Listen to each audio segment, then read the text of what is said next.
Good morning, everyone, and welcome to another session of the ACO Global Market Encounter with Jim Fitzpatrick. On behalf of the African Cashew Alliance, I appreciate every sponsor and partner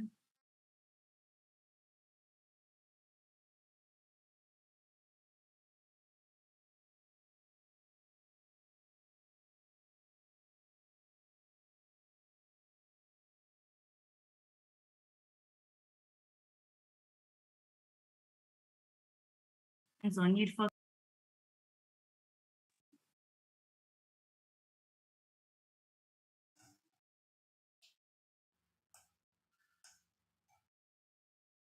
Good morning, everyone, and welcome again to another session of the ACO Global Market Encounter with Jim Fitzpatrick. On behalf of the African Cashew Alliance, I appreciate every sponsor and partner who have continually made it possible for us to bring these sessions to you. Please note that the session is being held in English with a simultaneous French interpretation. Recording in progress.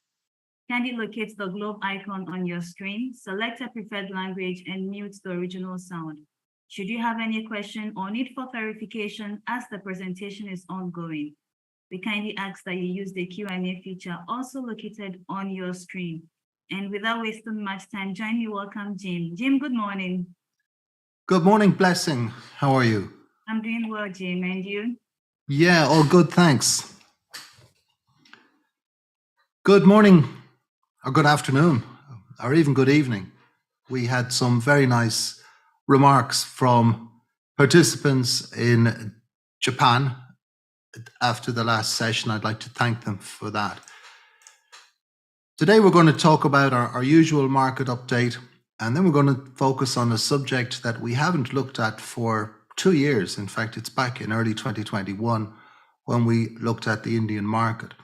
So I'm asking the question, how does the Indian cashew market work, and how will it impact Africa in the future?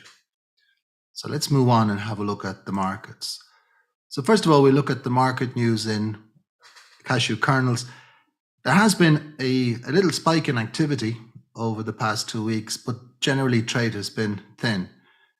We might see some activity in the coming week, but I don't expect it to be particularly busy. Kernel prices remain steady, but just above the bottom of the range. And bear in mind, that's a long range. You have to go back about 14 years to find prices as low as they are today. On the bright side, kernels exports are strengthening. We've seen an improvement in exports, particularly from Vietnam, to all destinations. So there's a little bit of catch up still to be done by Europe, but particularly North America. And there are signs that that's beginning to happen. Demand in India has improved and looks more steady than it has at any point in the year to date. Good news for African cashew stakeholders, good news for the African cashew sector in general. Africa's share of export markets, particularly in Europe and the United States, is up on last year during the first 6 months of this year. I'll come back to that in a little while. What about raw cashew nuts? Well, looking at raw cashew nuts, we've seen, as you would expect, a rather long season is coming to an end in West Africa. One of the features this year, even more so than earlier years, has been the informal cross-border trade. And that's been a major feature this year, and it is an issue that we need to look at. And I'm going to be in Senegal with the Lift Cashew Project, Senegal and Guinea-Bissau and the Gambia, next week with the Lift Cashew Project to talk about some of those issues, and I'm looking forward to that. Meantime, raw cashew nut imports to India have slipped a little, they've faded, but there has been a surge of imports into Vietnam, very positive figures. Prices have firmed a touch, not more than a touch, and they seem set at the current levels. It's difficult to see prices falling too much lower, with the exception of lower quality, of course. And it's also difficult a record year. So imports are lagging well behind the 2022 figures, but they are well ahead of any of the previous 3 years. Now, why has that come about? Well, first of all, they're lower because we've had a couple of months of lower imports, particularly July. July was a very low month for imports, 41% down on 2022. To put that into context, July 2022 was a pretty healthy month for imports. Overall, we're looking at about 20% down to the end of July. That's for the first 7 months of the year. But still, those 7 months would still be the second highest January to July period in history. This has come about because the 2023 figures, as you can see if you look at that line at the top right-hand side of the chart, we're approaching 1.4 million tons, way above anything that we'd seen for a long, long time. So that left Indian processors with a carry-in, by my calculations, of somewhere in the region of 3 months processing feedstock. That's begun to ease. As I put it, the hangover from 2022 is beginning to ease in India. A slow start to demand is now gathering pace. Kernels inventories are reducing and the market's returning to a much more normal pattern. Now, you could calculate that imports in 2023 could still approach 1 million tons, somewhere between the highest and second highest. So it's possible. And that remains to be seen, of course. I mean, there are constraints on supply, mostly logistical constraints on supply as we go into September. And there are, of course, constraints on demand. So whether we get a very positive Diwali festival season for India, which is in, I think it's the 12th of November this year.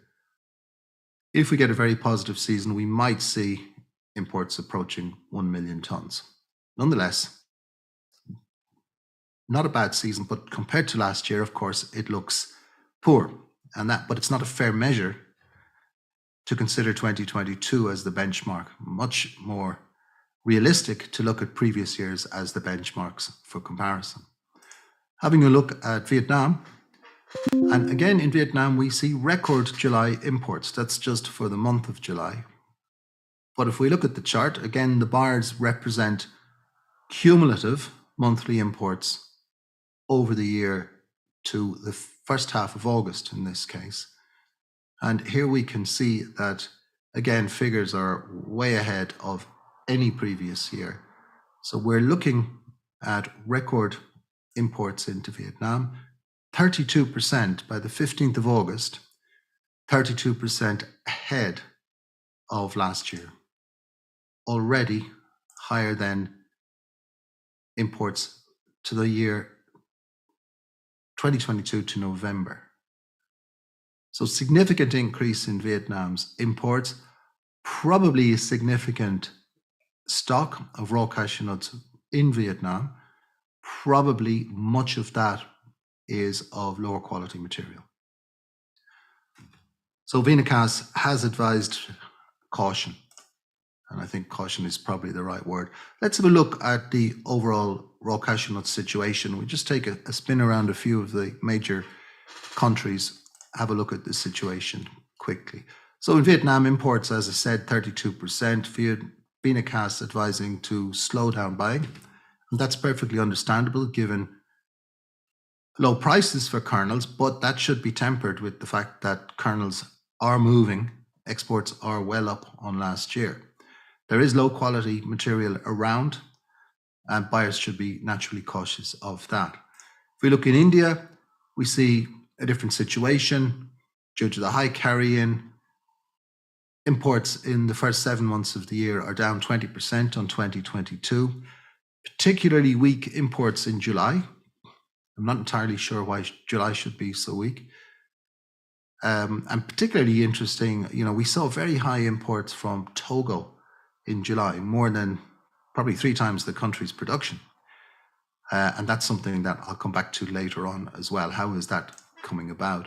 Cambodia, well, we've known for some time that exports of raw cashew nuts from Cambodia to Vietnam are down about 100,000 tons this year based on a lower crop. Looking at Côte d'Ivoire, I only have export figures to the end of July right now. season is ended, or certainly coming to an end. What's left is likely to be relatively low quality. At least what's left in the countryside is likely to be relatively low quality.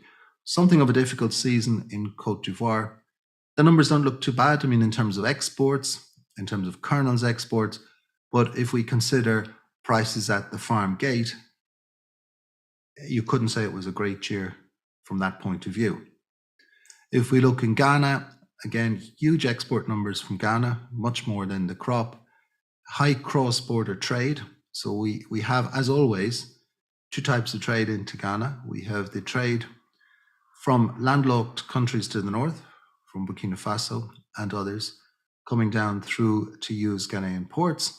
And we also have trade from Côte d'Ivoire, which is often, from an Ivorian point of view, illegal trade.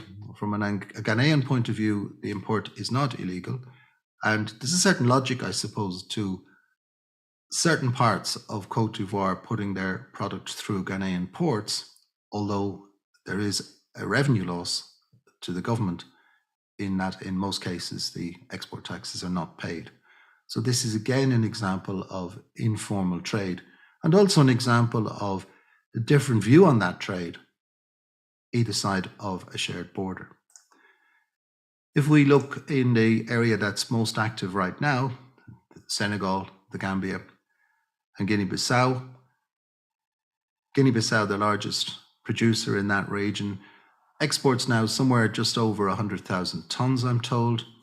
It again looks like there's been a very high level of informal trade into Senegal, and some of that ending up in the Gambia and exported through the port of Banjul. It's probably important to note that this kind of trade has been ongoing for many years. It's nothing new, but it does seem this year that the scale of it has picked up. And there are many reasons for that. And it's important to understand those reasons, and perhaps to understand how the sector might be a little bit better organized in that region to take account of geography, differences in export tax regimes, differences in infrastructure and port facilities.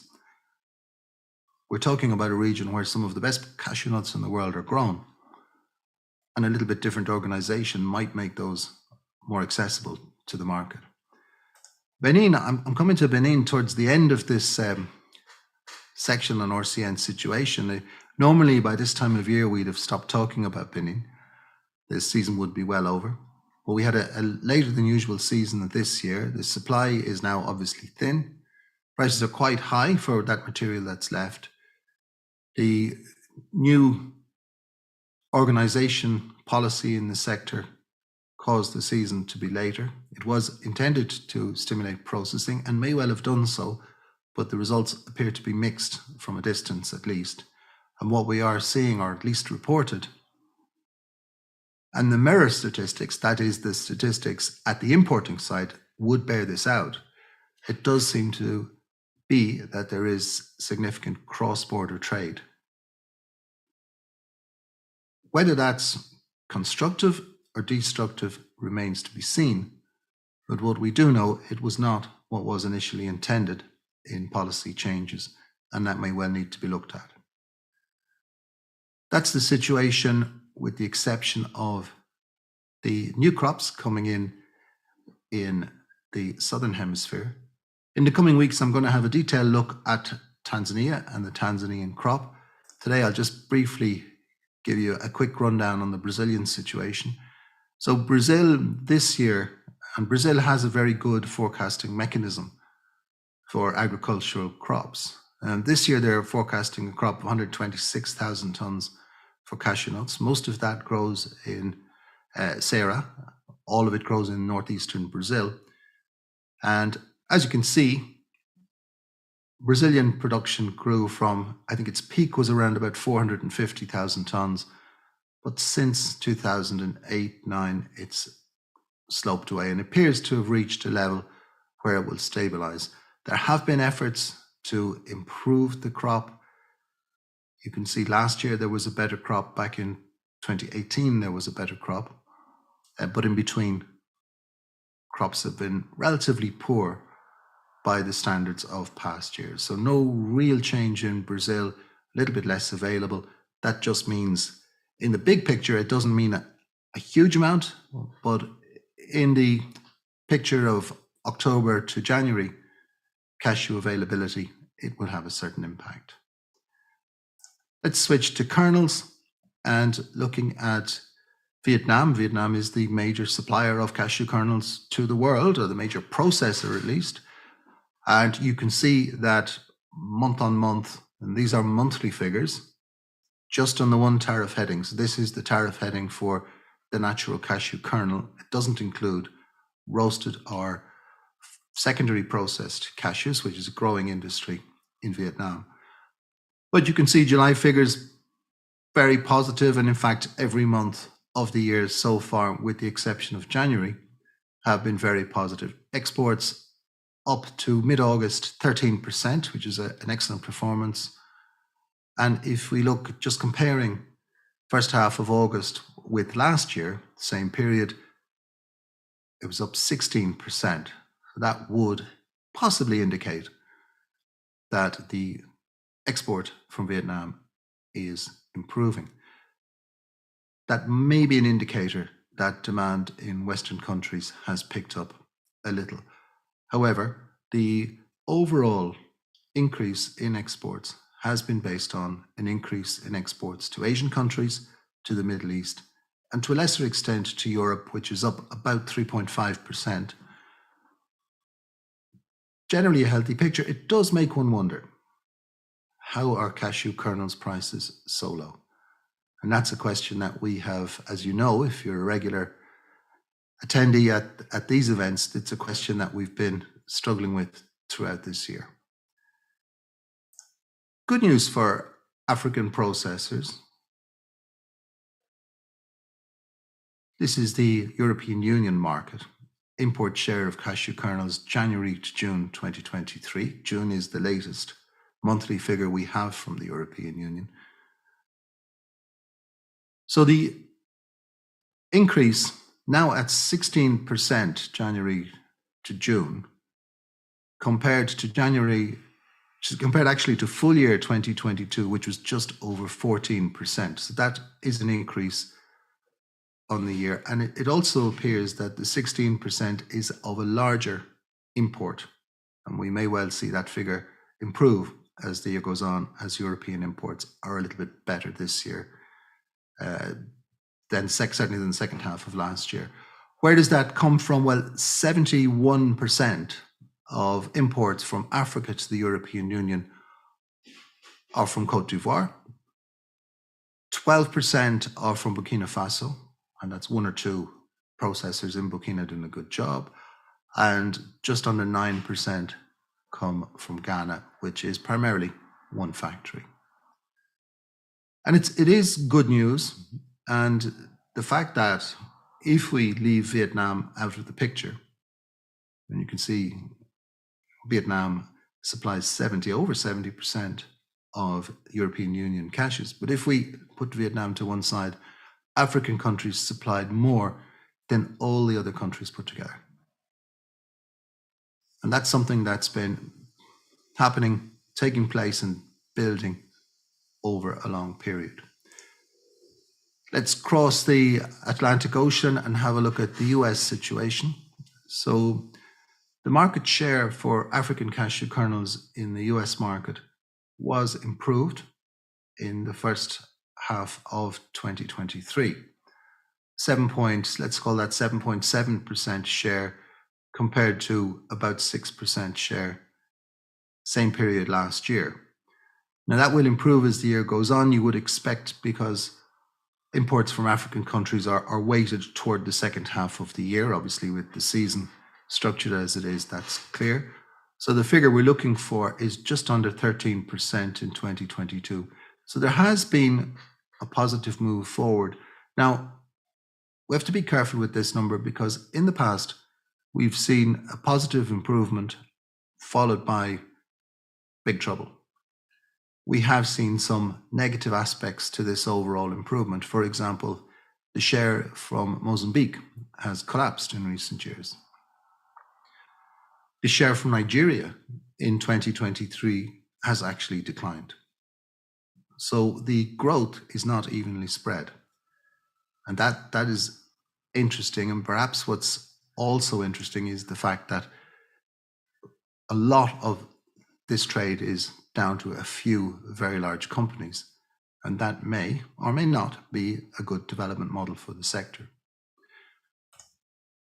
Continuing on cashew kernels, let's have a look at demand. I've been reading a lot of reports in the last week or so from various brokers and importers and many different people, just to see what people are saying, to see if that would give us any clue to the outlook for the rest of the year.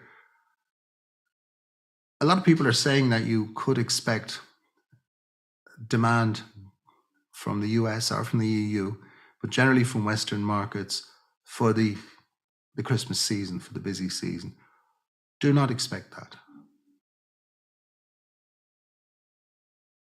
The fact is that most of the buying for the busy season, Thanksgiving in the US, Thanksgiving or Christmas in Europe and the US, most of that material has already been shipped. The seasonal demand is covered a long time ago. Yes, there may be some top-ups, there may be some orders here and there, but processors, be very careful thinking that European or American buyers will come in for spot or scrum shipments to cover their seasonal needs. People are saying that, but the intention of saying that is to get you to buy raw cashew nuts. No other reason. There will be buying coming into the market, but it's likely to be for January forward. So real caution in the RCN market. Be careful what you read, be careful what you believe from some of those reports. Looking at the overall situation, so it looks like supermarkets in general, so now we're still talking Europe and North America, supermarkets are testing the market, that they will pitch low enough bids that they'll be looking for bargains, so to speak, particularly forward. I think most people are concerned that prices will move up and that they would like to cover, if they could, at the current prices. But can you buy from the right person for the right position, for the right quality early enough to take advantage? And that's a question. Roasters and importers, I think, are unlikely to speculate. It would be high risk to, for example, take a short position in the current market. That means if someone's offering you, if you're a cashew buyer and someone's offering you a price that looks too good to be true, well, it probably is too good to be true, and it could be a high-risk contract in the future. There are a couple of factors that may have an influence. So, for example, there's a lot of talk about the early almond crop in California being of low quality. Offers have been pulled back from the market, at least last I read. And that may make cashews look more attractive. That could have an impact in India a little bit later in the year. It's less likely to have an impact in North America, but it often has happened in the past that once one of the tree nuts, although they may not be directly related in terms of supply and demand, but it has happened in the past that the sentiment in the market changes when one of the tree nuts starts to move up and people start to look a little bit more closely at the others. Also looking at demand, I think that, well, we've seen a fall in the quality of cashew kernels over the last 15 years. There's no doubt about that. I was recently walking around a few stores. Everywhere I go, I do a little bit of a survey of retail, and I look at quality, I look at price, I look at branding on cashew kernels. And when you're on vacation, as you do in the summer, it's a really good opportunity to go around the shops. Sometimes doesn't make me very popular with my family, but nonetheless. So I'm looking around the stores and I'm seeing much lower quality than you'd expect. A lot of spotted kernels, particularly natural raw kernels sold in health food shops. And they do say that sometimes lower appearance can make people have the perception that the goods are more healthy. But in fact, it's for certain that we've seen a fall in quality. Now, I expect that we're going to have a lot more problems with quality in the coming months. And I think that because we're talking about raw cashew nuts that what's left of lower quality. We're talking about stocks lying around for a while, and we're talking about material which may not have been harvested or dried in ideal conditions. So I think that they're processors working with very tight margins, especially in Vietnam, where times are tough for cashew processors. We may well find that there are quality problems. The temptation is to cut corners on the quality of the incoming raw material, or to cut corners in the process. So that can lead discolored kernels, more scraped kernels. It can lead to greater breakage. And that could be problematic. So expect more quality problems. I mentioned earlier that the improved export situation from Vietnam has been based on the Middle East and Asian demand. And I think that when we look at demand in Asia, there's no doubt that in the longer term, Asian demand will become increasingly important in the cashew sector. India is already the leader, but I feel that other countries, especially China, but not only China, will become major consumers of cashew kernels. This year, India looks strong and gaining in strength. In China, imports are up. They're back up towards the levels of 2019, when the market in China was growing quickly. However, concerns on the Chinese economy could impact demand. We will have to wait and see. We also should consider how we interpret the very positive trade figures to Middle Eastern countries and some of the, let's say, the growing Asian markets for cashew kernels. We can look at this as a new dawn. We could think of this as the moment when demand started to shift in that direction. However, we have seen that demand grow in a period of low prices. So let's be careful how we look at that, because what will happen when, and I do say when, prices start to move back up again? Will those markets slow down? We have seen those trends in the past. The Middle Eastern market in particular, in the past, has proven to be very price sensitive, and increasing prices may well shut down demand growth there, at least in the short to medium term. So we need to be careful on this. The drivers of demand remain India as the largest buyer, the US, the European Union, and China, those four destinations.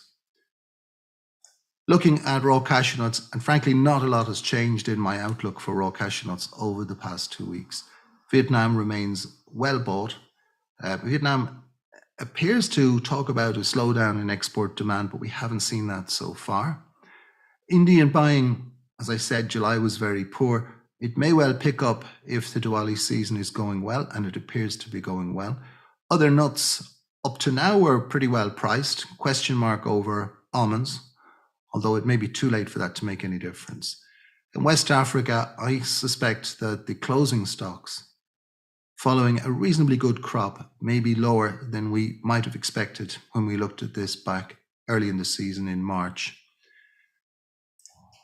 But I'm not sure that the early days of the Tanzanian season will be so busy. I think that the auction might be a little slow and the prices might be a little low in the early days of the Tanzanian RCN marketing season. Processing remains difficult. In Vietnam in particular, low kernels prices for many and average import prices have fallen, but that calculation remains extremely tight if profitable.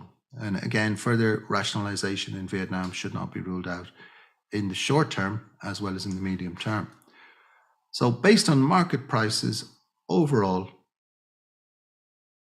RCN is still above the lower end of the market. It might just about work if you're a premium processor in Vietnam. But if you're at the lower end of that, or if you're desperate to sell, or if you've got a warehouse full of stock, it's difficult to make the kind of margin that's necessary to keep going in the cashew business.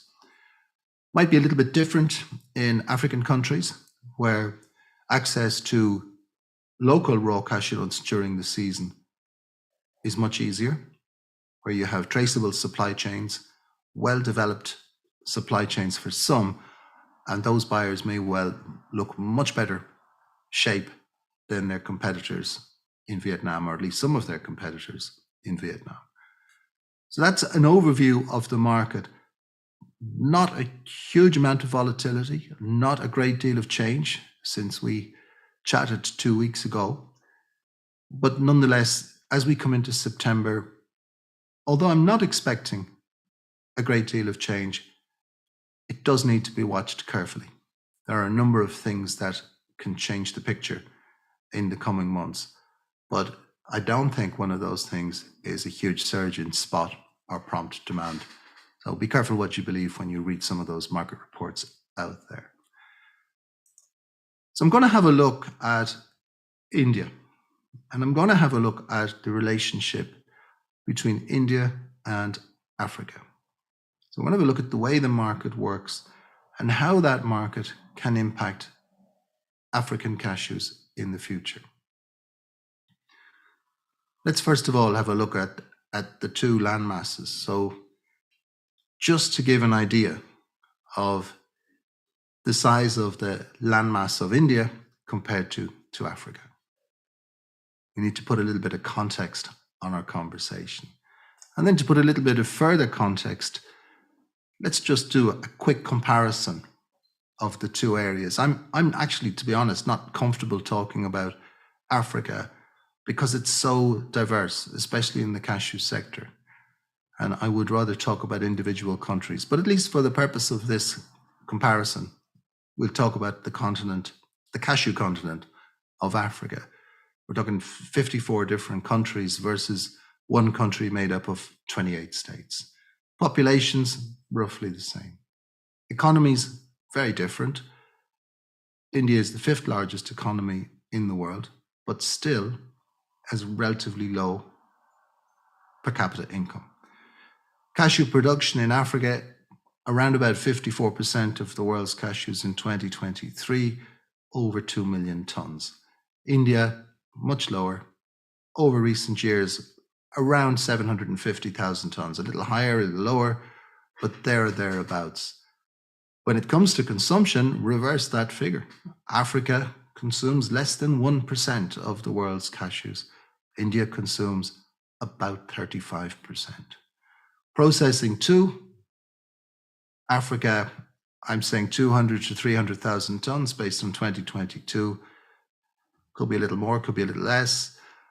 India, minimum 1.6 million tons, and I think if India wanted to process 2 million tons, that could be done too. In African countries, we have quite diverse sector policies. We have support measures, we have development measures, we have many versions of that. In India, we have essentially an approach that says, let's support this, but mostly let's protect this industry because cashews are a big employer in India. So the big picture for India, the largest consumer in the world, the 2nd largest processor, the 2nd largest importer, after Vietnam, of course, and the 3rd producer behind Côte d'Ivoire and Cambodia. If we look at cashew kernels prices in India, they are the highest in the world. It is a protected market. It's protected from imports of kernels by regulation. Otherwise, Vietnamese processed cashews would flood into India, pushing prices down and probably causing a lot of people to lose their jobs. We see very slow production growth in India, fast consumption growth, and processing. Although there's a lot of processing, it's generally relatively low investment style. Now, that's not to say that there aren't sophisticated factories in India. There are. It's not to say that there aren't mechanized factories in India. Of course there are. But largely, factories are small and quite old-fashioned.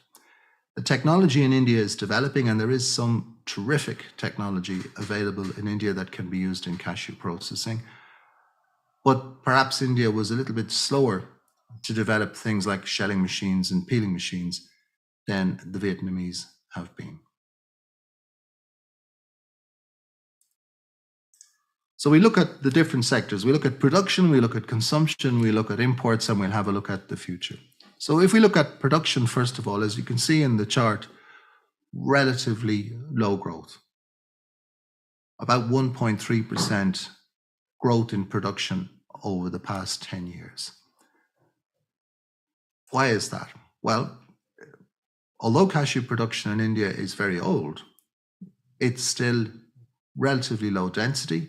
Trees are, of course, aging. There's a low use of inputs. We have impact of pests, increasingly difficulties in water management, and that's a topic that we're going to hear a lot more of, not only in India, but everywhere. And of course, now we're seeing the impact of climate change. Yields average in or around 750 kilos per hectare. Now that's high compared to African countries, of course, but very low compared to the potential of India and low compared to some of the higher yielding areas in India. Quality of Indian cashews generally very high in a wide range, but in general, the Indian grown raw material is well prepared, well dried, and of high quality. So first point to note on India, slow production growth. Let's have a look at cashew consumption.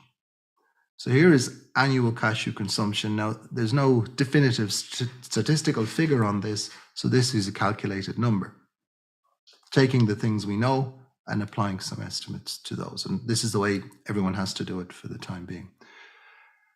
But to put it simply, 1 in every 3 cashews in the world that are consumed in India. Pre-COVID, and now again post-COVID, it is the fastest growing of the large markets. India was impacted by COVID.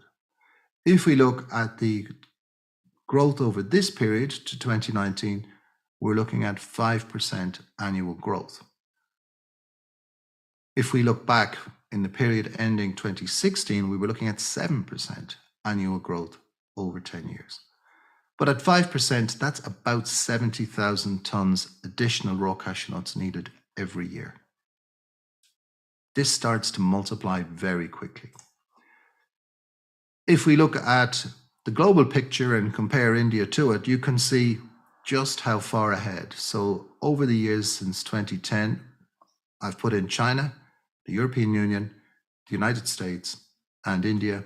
And you can see that whilst we've seen growth in all of those markets, India is by far and away the fastest growing, and India is by far the largest. So the largest consuming region, the fastest growing over the long period, and the notice India consumes the cashews it imports. 1 in every 3 cashews consumed in the world is consumed in India. That's compared to 1 in every 130 cashews in the world consumed in Africa. Huge difference. Interestingly, the subcontinent of India and the continent of Africa today have roughly the same population. Maybe that's an indicator of the potential for cashew consumption in African countries. Consumption in India is varied. So we have gifting, snacks, we have namkeen, Indian sweets, we have cashews in food, cashews in gravies, cashews in all kinds of foods. In fact, in India, only 20% of the consumption is in whole grains. Those figures would be reversed for Western markets. This is a very interesting factor and has a huge impact on processing and the economics of processing in India. So when we look at Indian cashews and the diversity of the uses, and we think about using cashews as an ingredient, we have to think then about the preparation of the raw cashew nuts that are used in India, and problems of discolored kernels, problems of taste, bitterness, problems of shriveled cashew kernels after shelling, and old cashew kernels, high FFA. This will have a huge impact, and particularly when you're using nuts as an ingredient, it's quite difficult then to identify the source of the problem. And therefore, these problems, which arise mostly due to poor drying and post-harvest on imported products, tend to make Indian buyers a little bit more careful, a little bit more fussy when they buy raw cashew nuts. And I'll come back to that in a moment too. So let's look at processing in India. As I was saying, a lot of the units are very small. There are more than 3,500 processing units. One estimate I saw said that there were 3,950 units. Processing capacity relatively small on average. Up to 2 million tons could be processed in total. Last year, it was in the range of 1.6 to 1.7 million tons. Geographically, mostly located in the western part of the country, and particularly in the past in the southwest, now spreading north. Now there's the phenomenon of factories being built close to the large northern India cities, and those factories often are 100% reliant on imported raw cashew nuts. As I mentioned, generally, the smaller factories are low tech or manual, but there are, of course, some large and high tech factories. The average capacity, this is average, is 450 tons per annum. That just indicates just how small the average factory is in India. The factories operate year round based on imports. They've had a really difficult COVID period. In fact, the last few years have not been easy for processors, but particularly during the COVID period. That returned to a really good year last year, and this year so far improving, but a little mixed. Indian cashew processors are quite well organized, and when you read the reports from the various associations, you can see that there is a certain amount of strain there. But cashew processing in India is, for the most part, currently operating profitably. But it's not based on exports. And when we look at exports and we look at India, we can see that Indian exports have crashed, is not too strong a word, over the past 15 years. So from a high in the region of 130,000 tons of kernels to today's figures last year, just over 40,000. Why is that? Well, it's pretty clear that if you have the highest domestic prices in the world, if you're deficit in raw material, you're going to sell to your domestic market. It's a market that pays good prices compared to the rest of the world. It's a market that buys brokens. It's a market that has constant demand. It's quite natural for Indian processors to focus on their domestic market. Compare it to Vietnam, though, and you see as, now obviously this is on a different scale, just to point that out, but the blue is still India, and you can see how India's exports have declined over the last 15 years or so. And what's happened in Vietnam? Well, breathtaking, huge increase. 71% of the European market, 89% of the North American market. And if we look at that, if we look at production versus imports, this is where we now get to the impact of the Indian cashew market on Africa. So if we look at Indian production since 2016, we can see that it's relatively flat. Good year in 2018, but generally speaking, not much improvement. We know consumption has been growing, so imports have been growing too. So what we're seeing now is we're seeing a flat production trend, despite efforts by the government and by state governments and agencies to improve production. We're still seeing relatively flat production curve, but we're seeing a steeply rising import curve. And that needs to be borne in mind when we think about the impact on African countries in the future.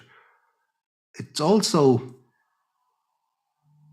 interesting to look at where India buys its cashew kernels and how that's changed in the last 10 years.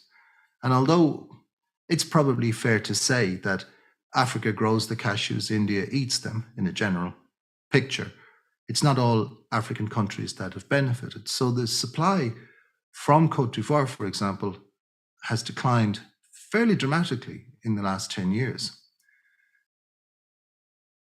Preferred origins for Indian buyers are Benin, and you can see Benin is the orange bars. As Benin production has grown, so have Indian imports from Benin. If we look on Ghanaian exports, similar picture. Imports from Ghana, whether they be Ghanaian grown or transit stock, but imports from Ghana have increased. Similarly, countries like Guinea and Guinea-Bissau. In general terms, what we can say is that Indian buyers look to certain origins, Ghana, Benin, and these are for reasons of timing, but also, and particularly, for reasons of quality. And when they look at those countries, they have been looking more and more to source there. Now, that has an impact in Africa, of course, because it means that if you're in Benin, if you're in Ghana, the competition, especially early in the season, the competition for processors from buyers from India, who, don't forget, operate in the highest price cashew market in the world, the competition can be intense. And there is, of course, a lot of speculative competition too. In Ghana, in recent years, we've seen foreign buyers at the farm gate, which is now something that the TCDA is doing something about, but it has had an impact. So it's more difficult to compete in a country which is focused on buy and export market for its quality. And that's a fact, and that needs a special provision, special organization. So let's look at Indian supplies, and we'll just do a comparison.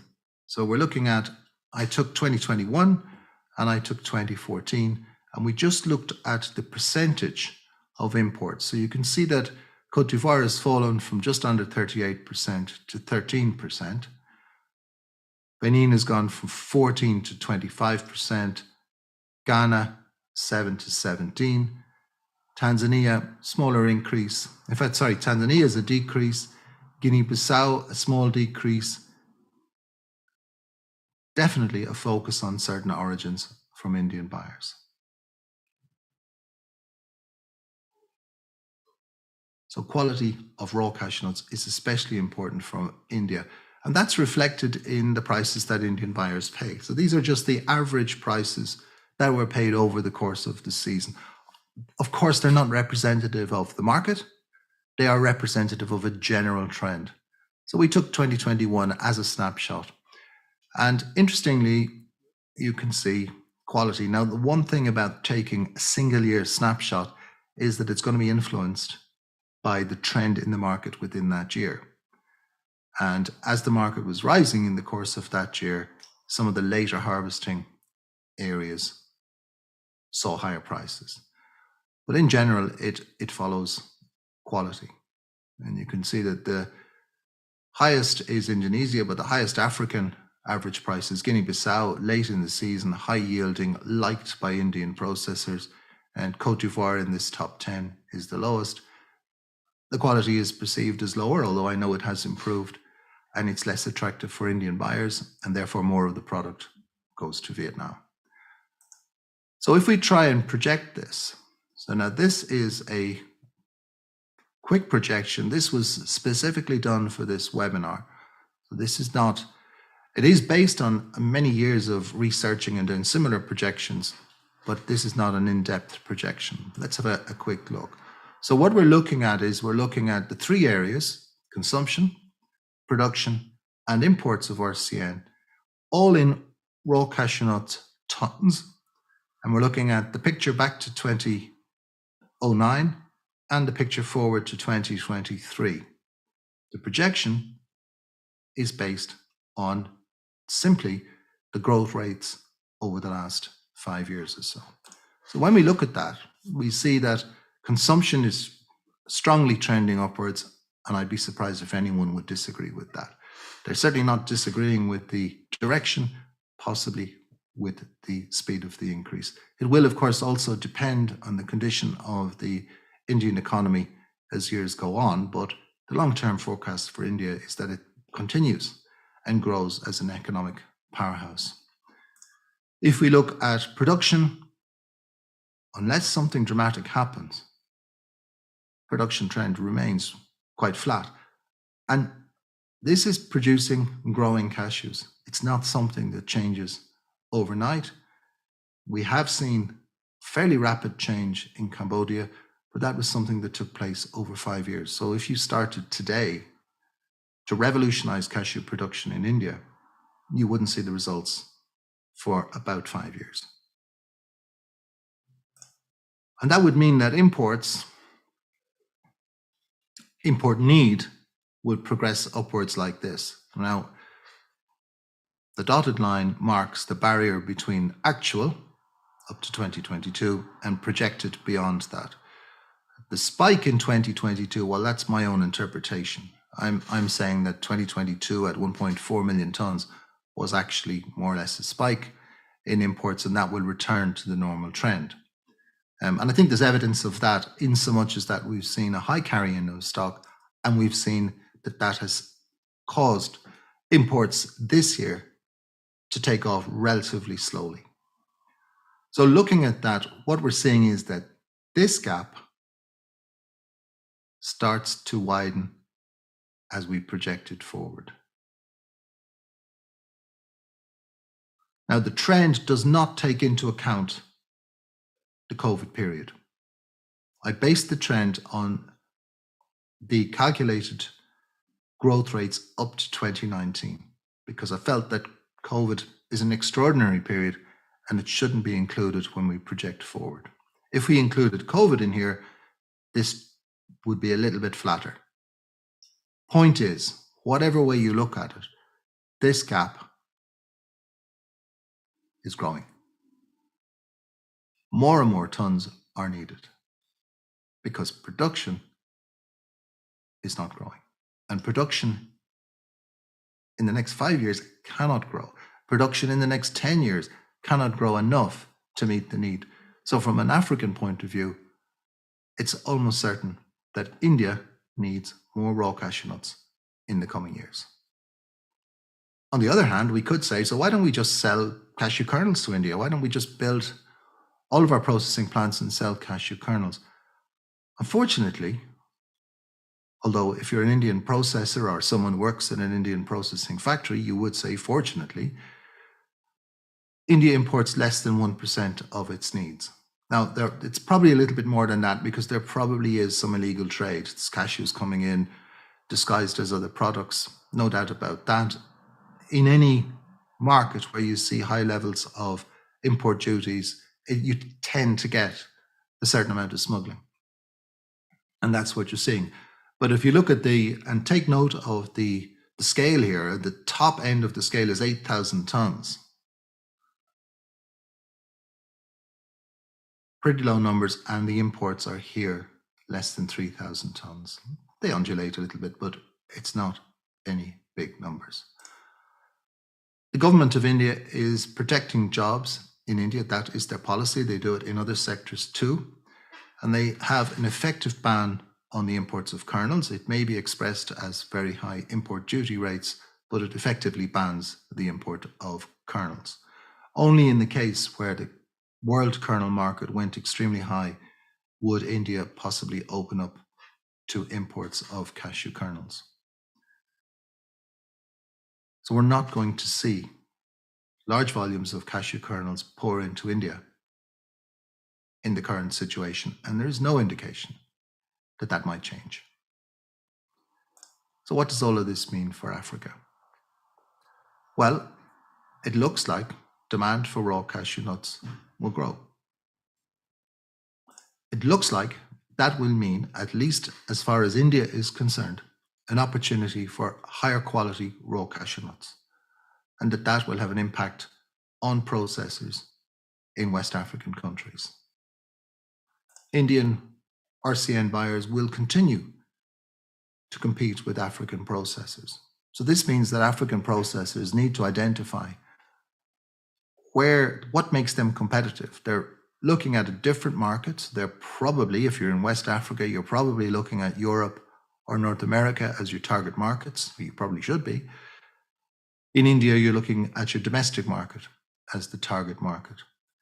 And India is different to Vietnam in the sense that in India, the additional cost of moving the raw cashew nuts from African countries to India can be highly contributed to by the higher price in the Indian market as a protected market. Whereas in Vietnam, the target market of Vietnamese processors is generally the same target market that African processors will have. There are exceptions to that, China, for example.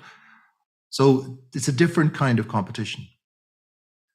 And this asks questions about, are all cashew countries in West Africa suited for the development of processing on the typical current model?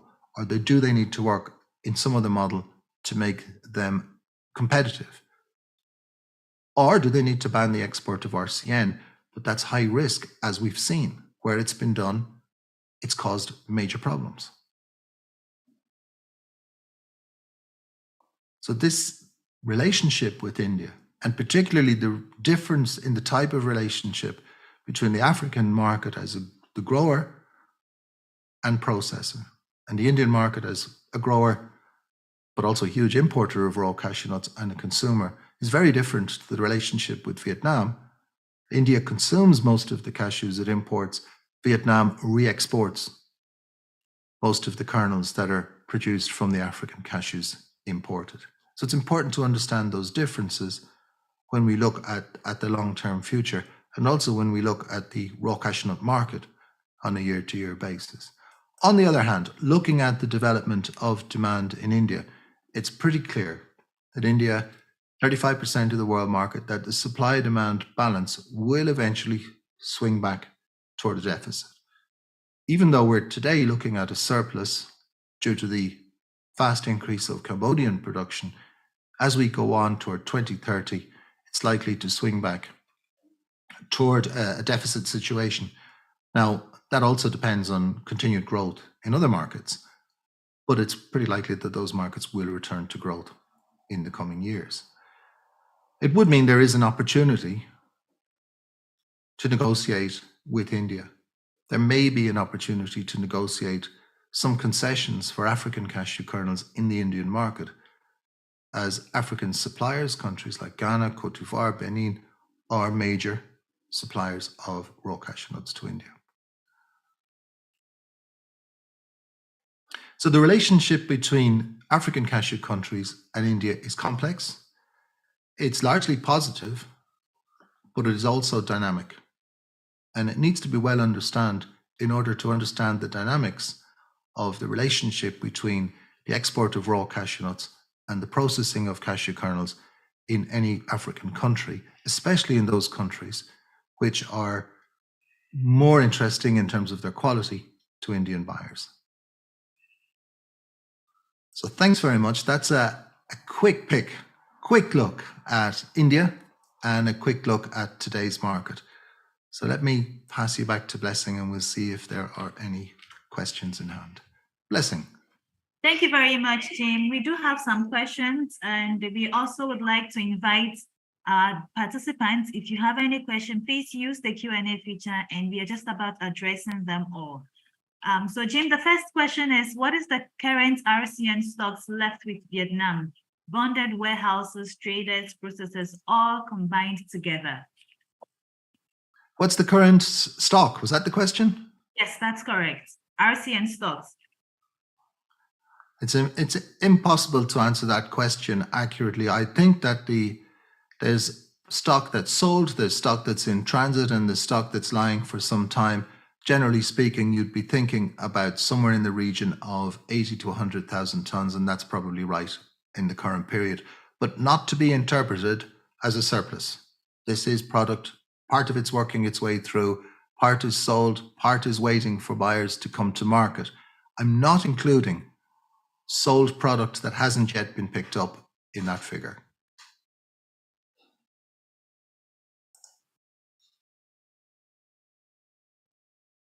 Blessing. Thank you very much, Jim. The next question is,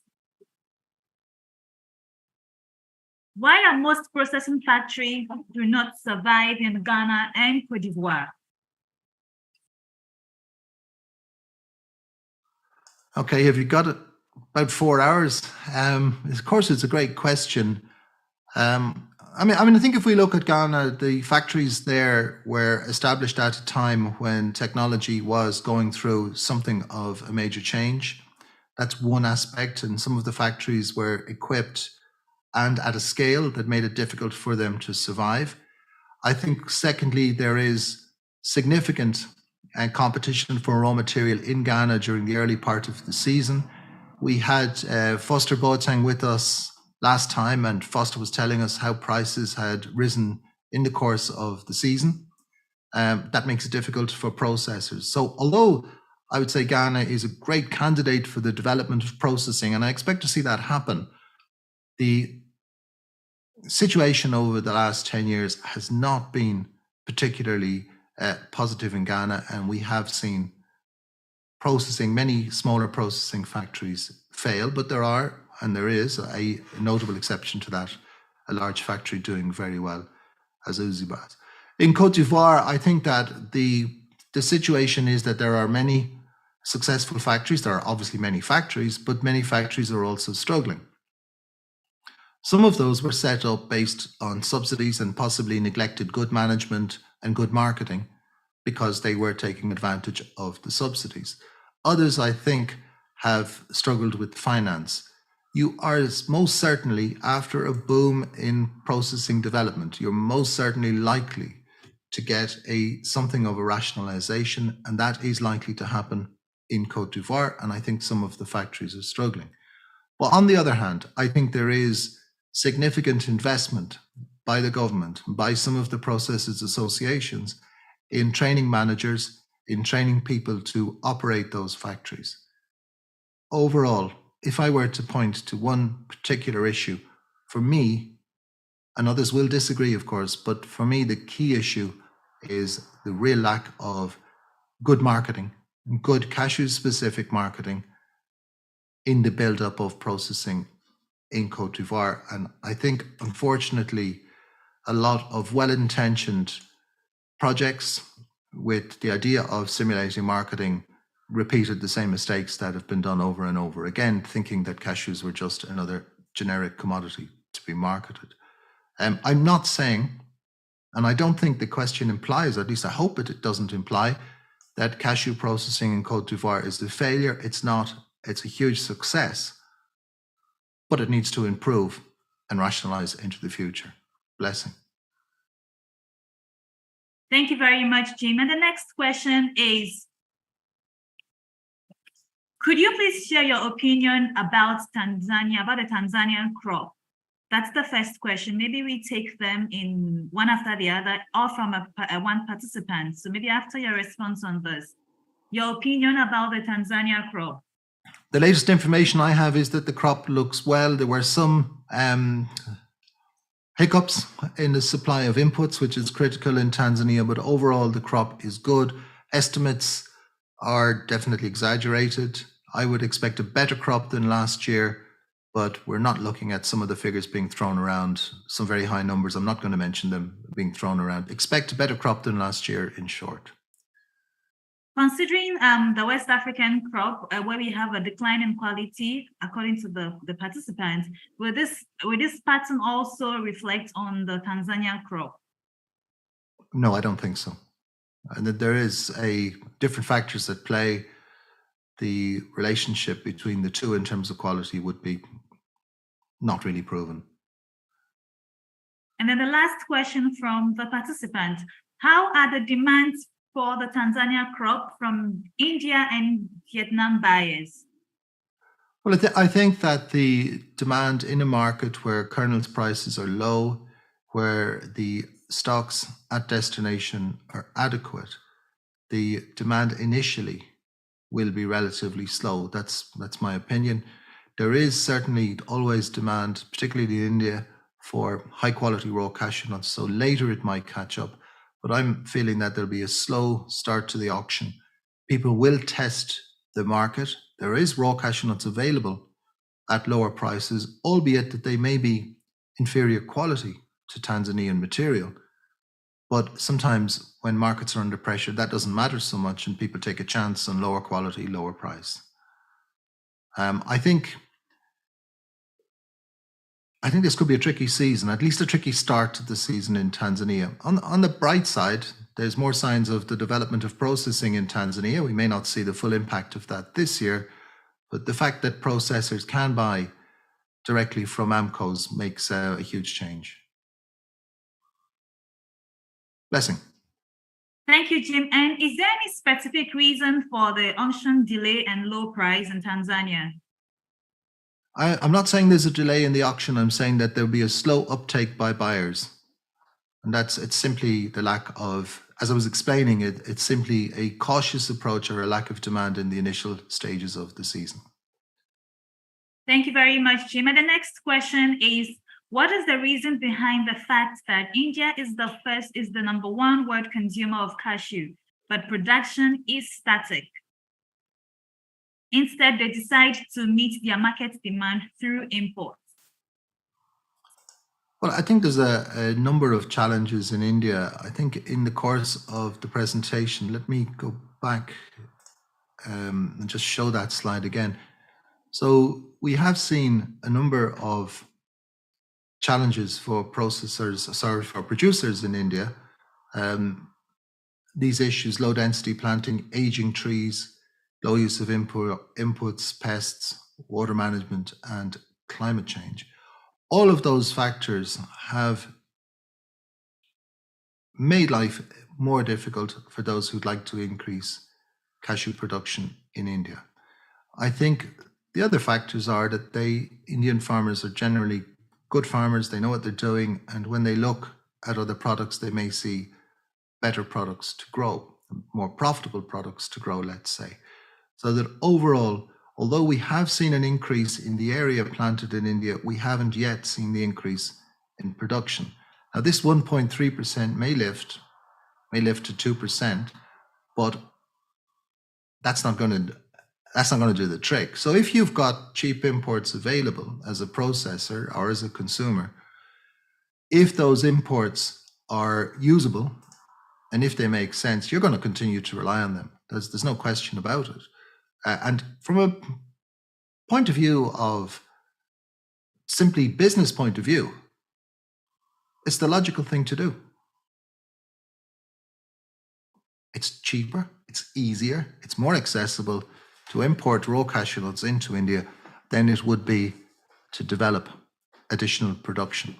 So the drive for additional production must come from the farmers or must come from governments. And that, although there are projects, that hasn't happened. And that's despite some of the best agronomists, some of the best cashew research in the world being done in India. Back to you, Blessing. Thank you very much, Jim. And we have another question which says, how can we improve cashew contribution on food and nutrition security? How can we improve the cashew's contribution to food security and nutrition? Well, I would say encourage local consumption. I presume that question is specifically related to countries in Africa.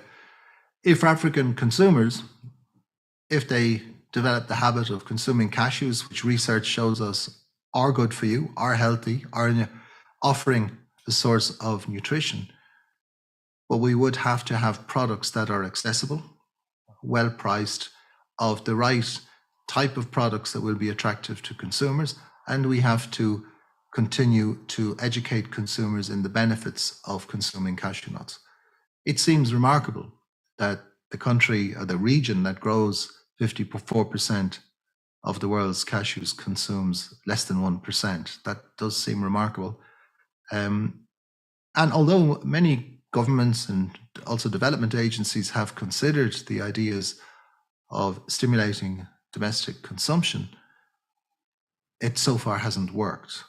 And I think we need to find a product formulation, a pricing formula that makes cashew kernels accessible to ordinary people in African countries. And in that way, it starts to contribute to the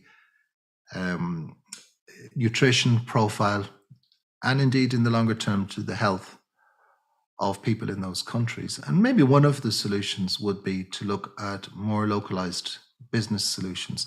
Sometimes we look for fast development. So we look for big factories, big investments, and they will inevitably be export focused.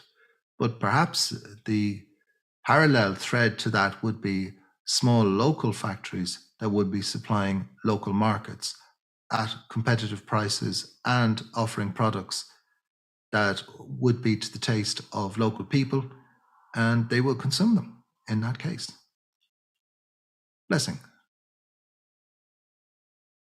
Thank you very much, Jim. And the last question I have here is, Vietnam used to be the leading processor before now. What changed and what lessons can Africa learn from it? Vietnam is today the leading processor. Vietnam will continue to be the leading processor for years to come. There's no doubt about that. That has not changed. What I said in the course of the discussion was that Vietnamese processors are under pressure and they are taking action to try and address that. So looking at more value-added products, for example. So what lessons could we learn from the success of Vietnam? Well, I think what we can firstly learn is that very positively that technology has a big part to play, that the linkage between cashew processors, technology firms, research institutions such as universities and technical institutes has a critical role to play in the development of the sector.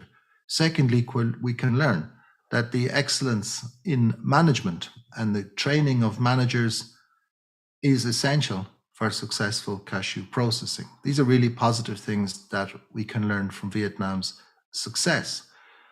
Maybe we can learn something from the current situation in Vietnam in terms of marketing. And maybe that lesson could be, for example, that marketing primarily based on price and cost doesn't really make sense for a premium product like cashews. That other aspects, such as sustainability, other aspects, simply good marketing, value addition much earlier in the cycle, secondary value addition at a much earlier stage in the development of the industry. These are factors that might make a difference and could be interesting lessons for African cashew processors when we look at the situation for some in Vietnam. But make no mistake, I mean, although these have been difficult years for Vietnamese cashew processors, it is a remarkable success story and continues to be a remarkable success story.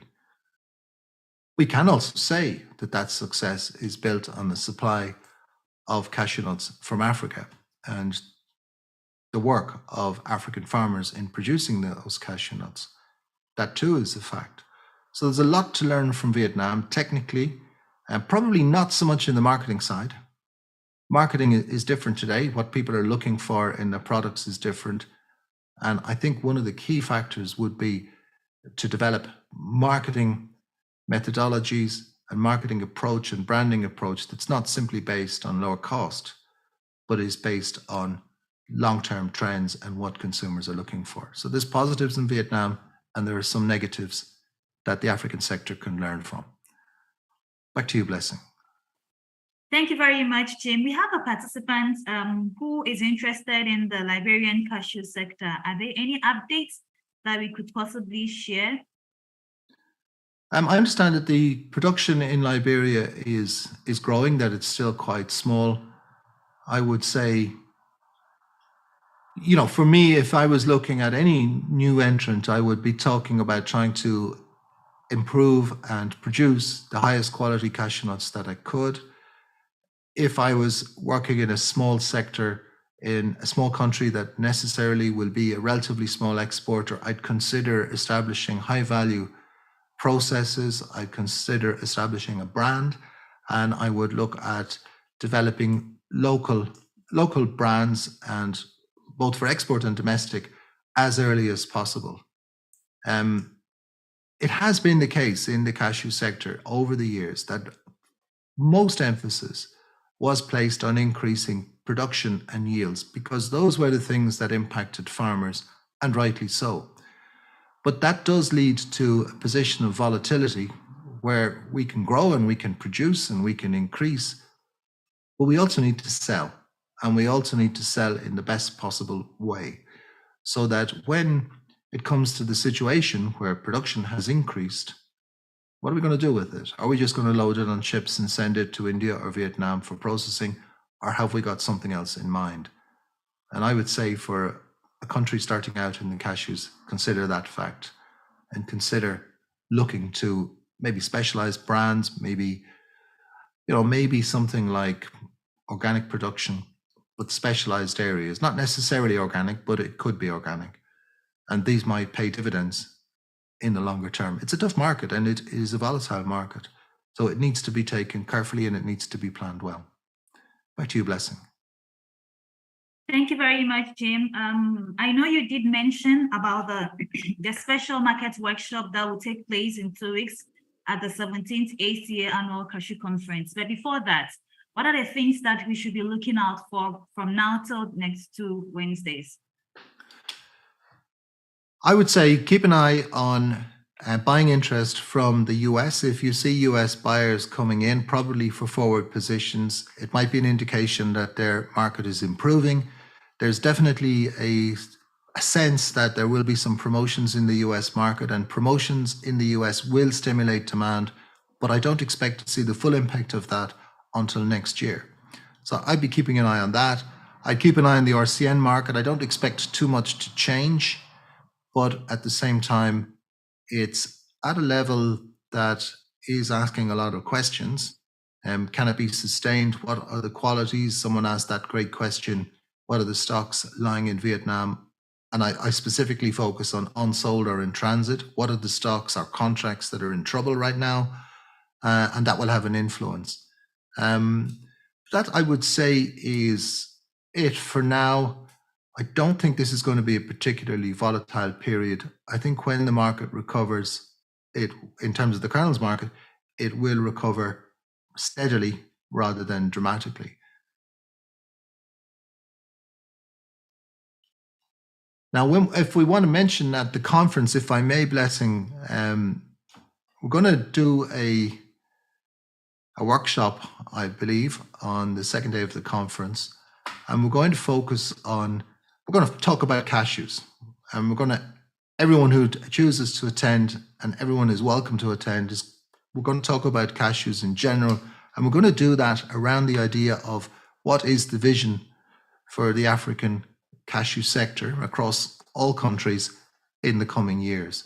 And we're going to try and do this exercise to come to a vision of what we would like to see in the future, and hopefully that product, that vision that we'll formulate after the conference can be used in later events. And what I would propose to do is to present the vision in one of our webinars during the rest of the year. So I'm really looking forward to that. And I hope that I'll see people at that event, and you're very welcome. And I'm looking forward to seeing you there. Thanks very much for attending today. Thanks very much for listening to me. If you've got any questions, you can see my email address. You can see my WhatsApp number on the screen. Feel free to use it. Thanks very much. Thank you very much, Jim, for another session of the ACO Global Market Encounter. On behalf of the African Cashew Alliance, I greatly appreciate our partners and sponsors who have continually made it possible for us to bring these sessions to you. Just to mention a few: GIZ Move, CNFA Prosper Cashew, SNI, Interstat, and many others. And as Jim mentioned, the 17th ACA Annual Cashew Conference will be taking place in 12 days from the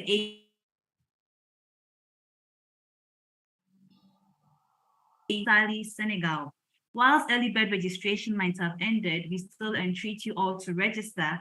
Go onto our website and register your participation. And as Jim rightly mentioned, there will be a special market workshop. You wouldn't want to miss that, because it's going to be an exercise where we develop a vision for the cashew industry. Until we see you again in Senegal in 2 weeks' time, do stay safe. Bye-bye.